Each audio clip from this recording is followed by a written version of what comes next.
নমস্কাৰ বন্ধুসকল, স্বাগতম জনাইছোঁ আমাৰ ইউটিউব চেনেল অমল দাসলৈ। এই চেনেলটোত আপোনালোকে ছায়েন্স আৰু টেকন'লজিৰ ভিডিঅ'সমূহ নিয়মীয়াকৈ চাবলৈ পাব। আমি ইয়াতে বিশেষভাৱে এপছৰ ৰিভিউ আৰু কম্পিউটাৰৰ ছেটিংছৰ বিষয়ে আলোচনা কৰোঁ। আজি আমি কথা পাতিম জিঅ' এপছ আমি কেনেকৈ ইনষ্টল কৰিব পাৰোঁ আৰু তাৰ ছেটিংছসমূহ ছেট কৰি আমি কেনেকৈ লাইভ টিভি চাব পাৰোঁ, ইয়াৰ বিষয়ে কথা পাতিম। এপছ ইনষ্টল কৰা ডাঙৰ কথা নহয়, কিন্তু বিগিনাৰ্ছসকলৰ বাবে এয়া খুব জটিল আৰু টান কাম হয়। তো আমি সেইকাৰণে এই ভিডিঅ'টোত পাৰ্ট টু পাৰ্ট দেখুৱাম যে কেনেকৈ এপছ ইনষ্টল কৰিব পাৰি, ছেটিংছসমূহ ছেট কৰি আমি লাইভ টিভি চাব পাৰোঁ। তো বলক দেৰি নকৰি ভিডিঅ'টো আৰম্ভ কৰোঁ। আৰু এয়া মই মোবাইল স্ক্ৰীণত আহি গৈছোঁ আৰু মেনু বাটনত ক্লিক কৰিম, ঠিক আছে। তো মেনু বাটনত ক্লিক কৰি মেনু লিষ্ট অ'পেন হ'ল। মই ইয়াতে প্লে' ষ্ট'ৰত ক্লিক কৰিম, ঠিক আছে।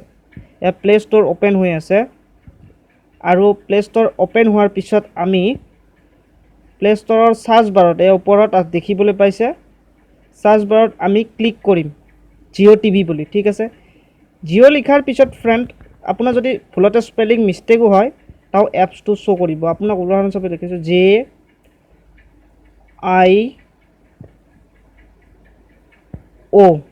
জিঅ', ঠিক আছে। টিভিত মই আই মাজত লগাই দিছোঁ, ঠিক আছে। স্পেচ মাৰি TIV,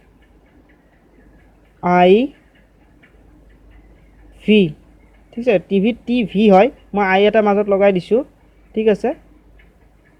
তো ইয়াতে দেখিবলৈ পাইছে শ্ব' কৰিছে, ঠিক আছে, জিঅ' টিভি লাইভ, ঠিক আছে। এই ফ্ৰেণ্ডছ এই এপটো আমি ডাউনলোড কৰিব লাগিব, ঠিক আছে। ইয়াত দেখিবলৈ পাইছে Jio' TV live TV news movie entertainment, ঠিক আছে। তো তলত দেখিবলৈ পাইছে ইনষ্টলিং, তাৰপিছত ইউজাৰ মেনু দেখিবলৈ পাইছে, ঠিক আছে। তো ৰেটিঙো ৰিভিউ আছে তলত। তো আমি ইনষ্টলত ক্লিক কৰিম, ঠিক আছে। ডাইৰেক্ট আমি ইনষ্টলত ক্লিক কৰিম। তো মই এই ৰিভিউবিলাক আপুনি চাই ল'ব পাৰে, মই দেখুৱাই দিছোঁ অলপমান, ঠিক আছে। তো ইচ্ছা কৰিলে আপুনি চাব পাৰে, নতুবা ইনষ্টলত ডাইৰেক্ট ক্লিক কৰি দিব, ঠিক আছে। তো মই ইনষ্টলত ক্লিক কৰি দিলোঁ। তাৰপিছত তলত দেখা পাইছে একচেপ্ট বুলি, ঠিক আছে। তো তাতে ক্লিক কৰিম, একচেপ্ট কৰিলোঁ। তাৰপিছত অকণমান সময় ল'ব, তাৰপিছত ওপৰত দেখিবলৈ পাব আপুনি ডাউনলোড হোৱাৰ, ঠিক আছে। ডাউনলোড হোৱাৰ এয়া দেখিবলৈ পাইছে, মোৰ যদি লক্ষ্য কৰিছে ওপৰত ডাউনলোড হৈ আছে, ৰেক্টেংগুলাৰ ভিতৰত মই দেখাই দিছোঁ, ঠিক আছে। তো মোৰ এপছটো ডাউনলোড হৈ আছে এতিয়া, ঠিক আছে। আপোনাৰ নেট স্পীডত হিচাপত স্পীড ল'ব, ঠিক আছে। আপোনাৰ যদি নেট স্পীড আছে সময় নলয়, পটকৈ হৈ যাব। তো মোৰ অলপ স্পীডত হৈ আছে কাৰণ ইয়াতে নেট কানেকশ্যন অলপমান ভাল। তো জিঅ' টিভি এপ ডাউনলোড হৈ আছে, ঠিক আছে। তো অলপমান সময় লৈছে, তো আপোনাৰ অলপমান ৰখি দিব ডাউনলোড হোৱালৈকে, ঠিক আছে। তো এয়া মোৰ এপটো ডাউনলোড সম্পূৰ্ণৰূপে হৈ গ'ল, ঠিক আছে। এপটো ডাউনলোড হোৱাৰ পিছত ফ্ৰেণ্ড ইনষ্টলিং হ'ব আপোনাৰ মেমৰিত, ঠিক আছে। মোৰ মেমৰিটো ইনষ্টলিং হৈ আছে, মই ৰেক্টেংগুলাৰে দেখাই দিছোঁ আপোনালোকক বুজাত সুবিধাৰ বাবে। তো এয়া ইনষ্টলিং বুলি দেখাইছে, দেখিবলৈ পাইছে। তো ইনষ্টলিং হৈ আছে মোৰ মেমৰিত, ঠিক আছে। মই তেতিয়ালৈকে দেখাই দিছোঁ user menu, review, rating point দি দিছোঁ, 4.1 দিছে, ঠিক আছে। তলত কমেণ্টো দেখা পাইছে, যিসকলে ব্যৱহাৰ কৰিছে তেওঁলোকে এই এপছটোৰ বিষয়ে কমেণ্টটো দিছে। আপুনিও দিব পাৰে ইচ্ছা কৰিলে, সেইটো পিছৰ কথা। এতিয়া আমি তো এইবিলাক আপোনাক দেখুৱাইছোঁ, ঠিক আছে। এতিয়া মোৰ এপছটো ইনষ্টলিং হৈ গ'ল। আপুনি অ'পেন কৰিও এপছটোত যাব পাৰে আৰু স্ক্ৰিপ্ট কৰি আপুনি মেনু লিষ্টৰ পৰাও আপুনি জিঅ' টিভি এপটো অ'পেন কৰিব পাৰে, ঠিক আছে। মই স্ক্ৰিপ্ট কৰি দিম, ঠিক আছে ফ্ৰেণ্ড। তো মই এপছটো এয়া স্ক্ৰিপ্ট কৰি দিম, ঠিক আছে। স্ক্ৰিপ্ট কৰি দিছোঁ। এতিয়া মই মেনু লিষ্টত আহি গৈছোঁ আৰু মই মেনু লিষ্ট অ'পেন কৰি ল'ম, ঠিক আছে। মেনু বাটনত ক্লিক কৰি মই মেনু লিষ্ট অ'পেন কৰি ল'লোঁ, ঠিক আছে। তো মোৰ ইয়াতে জিঅ' টিভি এপটো আহি গৈছে, ঠিক আছে। এইটো তলত দেখিবলৈ পাইছে একেবাৰে তলৰ লাইনত জিঅ' টিভি বুলি এনেকুৱা এপছটোত লগো হয় জিঅ' টিভি এপছৰ। তো আমি ইয়াতে ক্লিক কৰিম, ৰেক্টেংগুলাৰ ভিতৰত যিটো আছে সেইটো, ঠিক আছে। মই ইয়াতে ক্লিক কৰি অ'পেন কৰিম জিঅ' টিভি এপ, ঠিক আছে। তো মই এই এপছটো অ'পেন কৰিম, ঠিক আছে। তো প্লিজ ৱেইট বুলি কৈছে, অকণমান ৰখিব লাগিব, কোনো প্ৰব্লেম নাই, ঠিক আছে। তো জিঅ' টিভি এপছটো মই এতিয়া অ'পেন কৰি ল'লোঁ আৰু এটা মোৰ হোম স্ক্ৰীণ জিঅ' টিভিৰ, ঠিক আছে।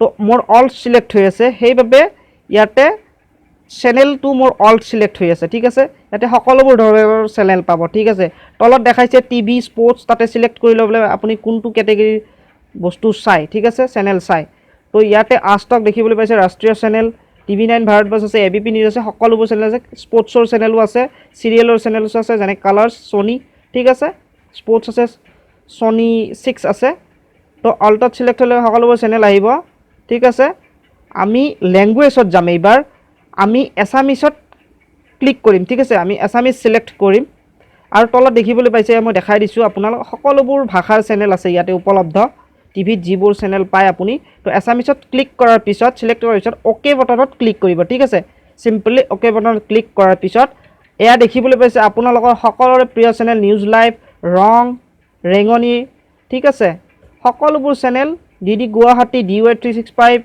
নিউজ 18 অসম আসাম টক্স ৰামধেনু সকলোবোৰ প্ৰাগ সকলোবোৰ চেনেল দেখিবলৈ পাইছে ঠিক আছে তো তাৰে আপুনি যেটো পছন্দ চাব বিচাৰে ক্লিক কৰি দিব ঠিক আছে মই নিউজ লাইভত ক্লিক কৰিছোঁ আৰু আপোনালোকক লাইভ দেখুৱাম ঠিক আছে তো ইয়াতে ক্লিক কৰি সিম্পলি ক্লিক কৰি দিব ঠিক আছে তো ক্লিক কৰাৰ পিছত এনেকুৱা দেখুৱাব আপোনাক ঠিক আছে তাৰ পিছত আপুনি সম্পূৰ্ণৰূপে দেখিবলৈ অৱশ্যে নিউজ লাইভ চেনেল এয়া মই দেখাই আছোঁ আপোনাক ঠিক আছে এয়া দেখিবলৈ পাইছে এতিয়া বাতৰি সম্প্ৰচাৰ হৈ আছে নিউজ লাইভত ঠিক আছে আপুনি যদি ভাবে যে এয়া হাইলাইট দেখাইছে তো আপুনি টাইম দুটা মিলাই চাব পাৰে মোৰ ওপৰত স্ক্ৰীন ৰেকৰ্ডৰ সময় আৰু নিউজ চেনেলৰ স্ক্ৰীন ৰেকৰ্ডৰ সময় ঠিক আছে দুয়োটা সেম হ'ব অৰ্থাৎ মই যেতিয়া ৰেকৰ্ড কৰিছোঁ তেতিয়া লাইভ প্ৰগ্ৰাম এই প্ৰগ্ৰামটো চলি আছিল ঠিক আছে তো ফ্ৰেণ্ডছ এয়া দেখিবলৈ পাইছে মই ৰেড টেংগলত আপোনালোকক সুবিধাৰ অৰ্থে বুজাই দিছোঁ ঠিক আছে গুৱাহাটী লাইভ চলি আছে জিঅ' টিভি এপছৰ লিংক মই ডিছক্ৰিপশ্যনত দি দিছোঁ তাৰ পৰা আপুনি ডাউনলোড কৰি ল'ব পাৰে তো মই ৰাতিৰ সময়ত এইটো কৰিছিলোঁ গুৱাহাটী লাইভ যেতিয়া চলে ঠিক আছে এইটো এতিয়া মই স্কিপ কৰি দিছোঁ আৰু ৰং চেনেলটো মই আপোনালোকক ওপেন কৰি দেখুৱাম ঠিক আছে তো ৰং চেনেলটো মই চেনেল ওপেন কৰি দিছোঁ ঠিক আছে এ লাইভ ৰঙত চিৰিয়েল দি আছে এতিয়া ঠিক আছে এখন ধাৰাবাহিক দি আছে মই নাম নাজানো ঠিক আছে মই আপোনাক দেখাই দিছোঁ উদাহৰণস্বৰূপে তো স্ক্ৰিপ্ট কৰি দিছোঁ ঠিক আছে তো এনেকৈ আমি জিঅ' টিভিত এপত লাইভ টিভি চাব পাৰোঁ या চিৰিয়েল নিউজ বা স্পৰ্টছ চেনেলে নহওক কিয় সকলোবোৰ আমি চাব পাৰোঁ কোনো ধৰণৰ প্ৰব্লেম নোহোৱাকৈ বেছি টান নহয় ফ্ৰেণ্ডছ যদি বুজি পোৱা নাই ভিডিঅ'টো আৰু প্ৰথমৰ পৰা চাওক স্ক্ৰিপ্ট কৰি চাওক ইফালে ইফালে ঘূৰাই চাওক আৰু আপুনি সেই ধৰণে এপছটো ডাউনলোড কৰক আৰু ডাউনলোড হোৱাৰ পিছত ইনষ্টলিং কৰি আপুনি এনেকৈ ধৰি লওক আপুনি আৰু এটা কথা কওঁ এই এপছটো আপুনি প্লে ষ্ট'ৰ বিচাৰিব নালাগে মই এইটো ডিছক্ৰিপশ্যনত দি দিম ডাউনলোড কৰি ল'ব তো ভিডিঅ'টো ভাল লাগিলে লাইক কৰিব চেনেলটো ছাবস্ক্ৰাইব কৰিবলৈ নাপাহৰিব ঠিক আছে আৰু লগতে থকা বেল আইকনটো প্ৰেছ কৰিবলৈ নাপাহৰিব কিয়নো যেতিয়া আমি ভিডিঅ' আপলোড কৰোঁ সৰ্বপ্ৰথমে আপুনি পায় ধন্যবাদ